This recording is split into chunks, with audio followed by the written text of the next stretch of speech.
c'est des gants. Il y a bien longtemps qu'on n'en voit plus des audissants de cette époque-là. Il y a 30 ans. Hein? Alors, bonjour à toi, bonjour. J'ai oublié ton prénom, je suis Yann. Voilà, Yann, c'est un micro. Alors, avant de rentrer en détail sur cette voiture, vous vous rappelez que Audi, c'est une marque assez jeune quand même. Hein? Elle a été créée à la fin des années 60, début des années 70. Suite à la disparition de NSU, enfin le regroupement de NSU et DKW notamment. Hein?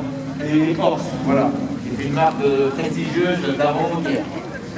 Et donc on a créé cette marque Audi. On se rappelle les premiers Audi 100, le coupé Audi 100S, c'est un très belle voiture. Et Audi n'a toujours fait que des tractions avant. Si on met de côté les quattros, bien sûr. Toujours fait des tractions avant. Donc celle-ci, elle date de 1979. Donc on est à la fin des années 70. Et Audi commence à faire des voitures assez de bonne qualité. C'est le groupe Volkswagen, bien sûr. Hein. Et donc on retrouve souvent les mêmes mécaniques sur les Audi que sur les Volkswagen. Hein, pour la Golf, les Passat. Donc cet Audi 100, c'est pas le... Au-dessus, il y a l'Audi 200, mais qui est encore beaucoup plus rare. On se souvient des Audi 200 de cette époque. Et celle-ci, c'est une Audi 100, qui est encore munie d'un 4 cylindres, donc tu m'as dit d'un 1600. Donc ça fait petit pour le moteur, parce que la voiture, elle paraît assez grosse quand même. Hein. Elle est légère. Ouais. Pas dans le micro, parce qu'on va pas entendre. Elle fait une tonne 5. Une tonne 100. Ah, pardon, une tonne 100, une tonne 5. 85 chevaux. Je suis dans la moyenne, on va dire, dans la moyenne. La couleur, je me rappelle très bien cette couleur d'époque, très publique, j'adore. Et quand on ouvre la portière, très léger la portière, ça paraît une portière lourde. Et on a un intérieur assorti à l'extérieur, avec un verre assez pastel hein, pour le tissu et la moquette, et un verre un peu plus soutenu pour les parties simili. Hein. Et moi j'adore, ça s'accorde très bien avec l'extérieur, j'adore. Enfin, c'est le genre de détail que j'adore.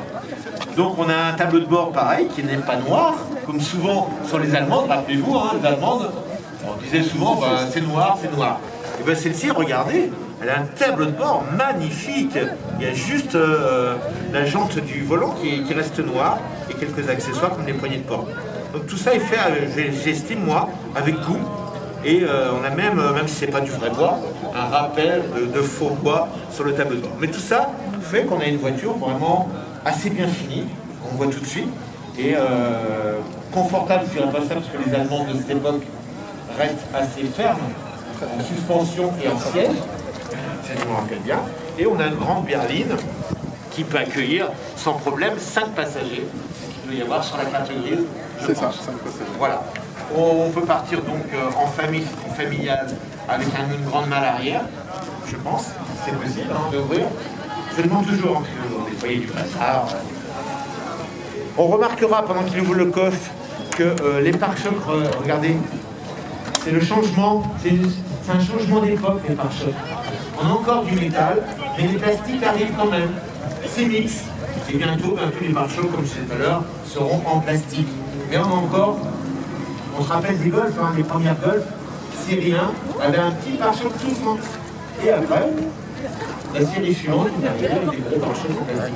On est au changement d'une époque au niveau des pare-chocs et des chromes aussi.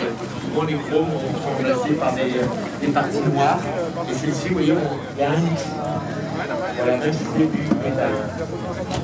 Le pare-choc, le coffre, t'as enlevé la roue de secours parce que t'es en train de le refaire apparemment. Hein, t'avais sans doute des traces de corrosion en surface peut-être. Non, aucune, mais il y a surtout une réparation un peu hasardeuse. Par l'ancien bon, c'est pas grave parce que c'est sain, ça se voit tout de suite. On a un coffre qui est immense, hein, incroyable. Le coffre, la taille du coffre, ça va très loin. Là aussi, on retrouve les blocs, je pense qu'on trouve sur d'autres modèles Volkswagen, des gros blocs déjà qui apparaissent. Et on a une voiture assez de gabarit, c'est assez large hein, quand même, assez longue. Quand on voit le moteur, on va le voir. Hein. Le moteur paraît tout répliqué par rapport à la taille de la voiture. Si, ça y est.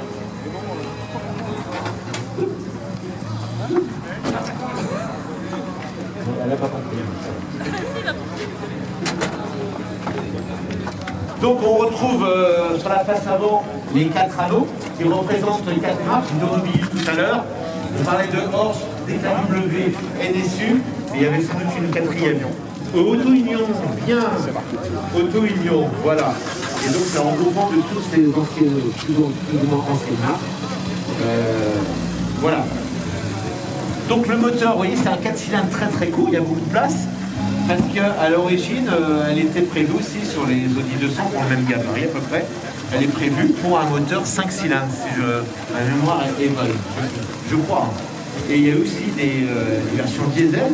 Hein. 70 chevaux. 70 chevaux, je me rappelle très bien. Mon père a failli en acheter une et puis bon, il a préféré une Mercedes. Il a failli. Voilà, c'est le moteur. La base. On retrouve le moteur Volkswagen, en fait, on retrouve sur les Golf, sur les Passat, entre autres. Hein, c'est un moteur qui est à toutes les épreuves.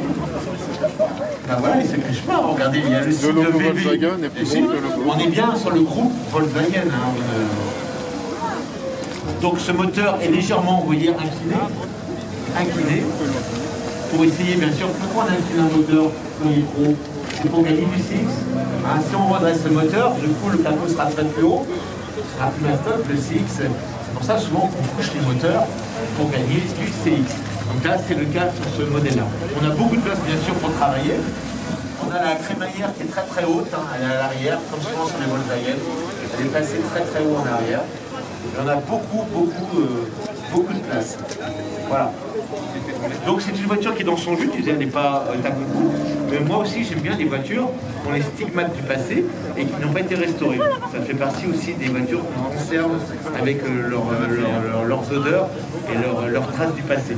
Le stigmate, j'aime bien dire. C'est une voiture qui roule. Alors qu'est-ce que tu peux nous dire sur cette voiture? C'est une voiture qui roule, tu l'as achetée quand? Je l'ai achetée au mois d'août. Pas dans le micro, j'ai pas peur. C'est une voiture que j'ai en 5 mois et je m'en sers au quotidien. 5 mois que tu l'as. Ouais. Tu as acheté ça par hasard, un coup de cœur, ou tu voulais vraiment ce modèle-là? Tout à fait par hasard. Sur le Bon Coin par exemple? Sur le Bon Coin, voilà. Ouais, dans la région. T'es ici ou pas? Oui. Je l'ai trouvé dans le 56. Dans le 56. Pas très loin de Quiron. Et tu as l'historique, c'était une première main, deuxième main? C'est, on va dire, une première main et demie. Une première main et demie. Même propriétaire de 79 à 2015. Ah oui, quand même. Il l'a racheté par un collectionneur qui l'a gardé dans son garage pendant 6 ans. Et qu'il ne l'a pas utilisé? Il a fait un aller-retour au contrôle technique.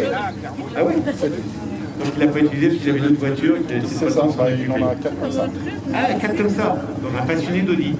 C'est ça. Il me semble l'avoir vu sur le principe de voiture. Il me semble. Et donc c'est des voitures qui sont encore très abordables au niveau prix. Hein, Ça reste correct, ouais. Ça reste correct. Et vu l'état de la voiture, et puis je dis l'intérieur qui est top, je pense qu'il ne doit pas y en avoir beaucoup encore dans cet état-là. Je crois que c'est la première fois que j'en vois une. Voilà, et bien tu as bien fait d'acheter. Tu as bien fait d'acheter parce qu'elle a tous ses accessoires, elle est complète. C'est donc d'origine, hein, avec le petit enjoliveur. Et encore une fois, tu vois l'intérieur. L'intérieur, on trouve les poignées, hein, typiquement Volkswagen. C'est une poignée de Golf. De Golf, voilà. Et l'intérieur, j'adore l'intérieur. J'adore.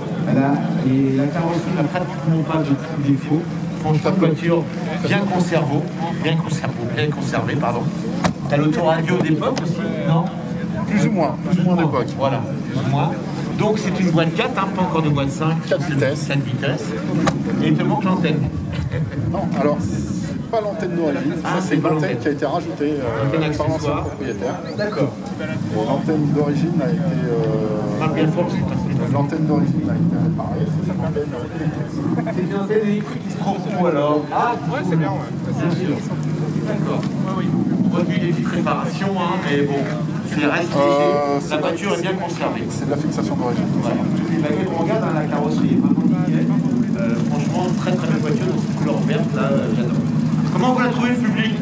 C'est des voitures qu'on ne voit plus aujourd'hui. Et bien, regardez-la bien, parce que vous n'êtes pas prêt d'en voir des voitures dans cet état-là, avec cet intérieur-là. Vous pouvez applaudir, mesdames et messieurs.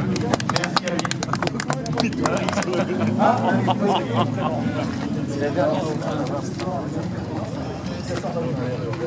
un amplificateur d'allumage, comme on a cet amplificateur sur les télévisions à l'époque.